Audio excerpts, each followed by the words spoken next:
Hello guys, welcome to commerce lectures. I am Neha. आज हम करेंगे क्लास 12 मैक्रो इकोनॉमिक्स।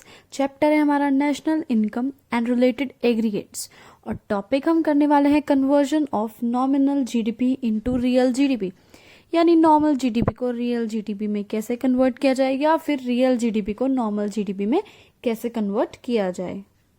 इसको कन्वर्ट करने के लिए एक छोटा सा फॉर्मूला है जो आपको लर्न करना है। Real GDP is equals to nominal GDP upon price index into 100। ठीक है, यहाँ पे लिखा है रियल जीडीपी। रियल जीडीपी को हम जीडीपी एट कांस्टेंट प्राइसेस भी बोलते हैं। नॉमिनल जीडीपी है, इसकी जगह आप ऐसे भी लिख सकते हैं जीडीपी एट करंट प्राइसेस। एक एग्जांपल देख लेते हैं जिससे ये और क्लियर हो जाएगा। एग्जांपल है फाइंड नॉमिनल जीडीपी। सपोज हमें नॉमिनल जीडीपी फाइंड करना है। रियल जीडीपी की वैल्यू दे रखी है 240, प्राइस इंडेक्स दे रखा है 120। तो फॉर्मूला लगा देंगे नॉमिनल जीडीपी का। अब देखो, यहाँ मैंने आपको फॉर्मूला बताया था रियल जीडीपी का, लेकिन मैं यहाँ बता रही हूँ आपको नॉमिनल जीडीपी। कैसे करेंगे?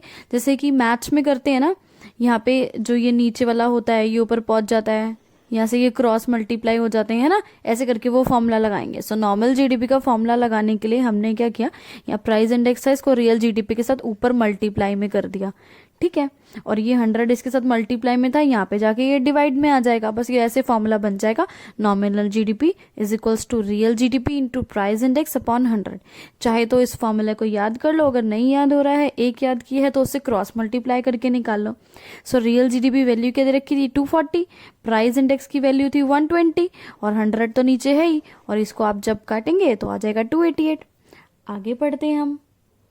अब देखते हैं जीडीपी डिफ्लेटर क्या होता है। जीडीपी डिफ्लेटर होता है ratio between GDP at current prices and GDP at constant prices. यानी इसका फॉर्मूला क्या बनेगा, GDP at current prices upon में GDP at constant prices into 100।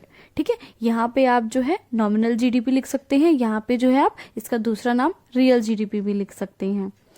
It shows change in GDP due to the change in price level. अभी सबको पता है price change होता ही होता है। आज कोई चीज अगर 10 रुपए की है तो ऐसा थोड़ा नहीं है कि 10 साल बाद वो 10 रुपए की ही आएगी, है ना। तो जो प्राइस की वजह से हमारी जीडीपी चेंज होती है, उस चीज को कौन शो करता है, जीडीपी डिफ्लेटर के प्राइस की वजह से, प्राइस इंक्रीज होने की वजह से जो है हमारे जीडीपी में क्या चेंजेस आए हैं। एग्जाम्पल देख लेते हैं।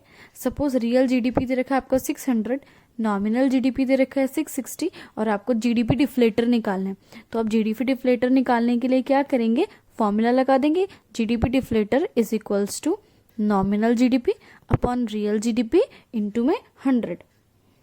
यहाँ आपको नॉमिनल जीडीपी कितना दे रखा था 660, रियल जीडीपी आपको कितना दे रखा था 600 इनटू में 100। आंसर आ गया आपका 110।